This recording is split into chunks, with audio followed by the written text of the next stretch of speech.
Welcome back to Nasdaq Trade Talks. I'm your host, Jill Malandrino, Global Markets Reporter at Nasdaq. We're wrapping up day one coverage in Phoenix, Arizona at NERI Annual Conference. We've been meeting with the top investor relations professionals in capital markets. Joining me for this segment, we have my colleague, Dennis Alvarez. He is the Senior Director on our Capital Markets Desk at Nasdaq, and we're going to talk about the impact of short selling in the markets. Dennis, it's great to have you with us. Thank you. Thanks for joining us. Now, you were a speaker just on the short selling panel. How is that impacting the overall market?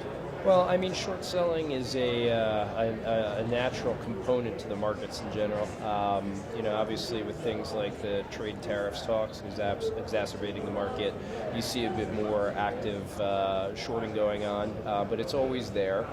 In terms of IROs and what they would want to get out of a panel like that at NERI, they want to understand the fundamentals of shorts. Maybe not everybody doesn't have a good understanding of the baseline.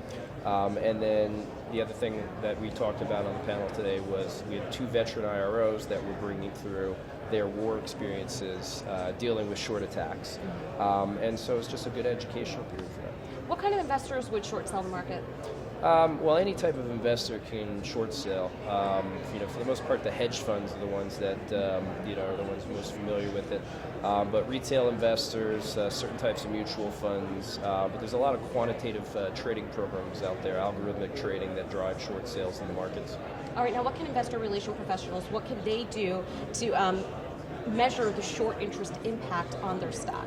Well, the first thing you got to do is you have to see if there's heightened levels of activity that are indicative of something other than a short-term pricing mishap in the market. In other words, is there a set of investors out there that think this company is seriously overvalued, and is there some fundamental or is there some qualitative component to it that is worthy to attack on? So if you're an IRO and you're trying to make sure that you understand the short picture, you want to know how is your shorts relative to your peer group, and is there any extending factors out there that might be pushing that on?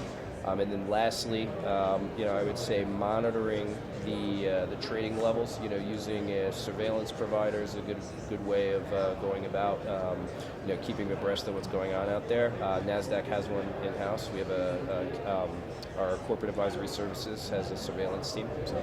And you already touched on some of these, but diving deeper, what can IROs do to mitigate that short interest and possibly create more value for their stock?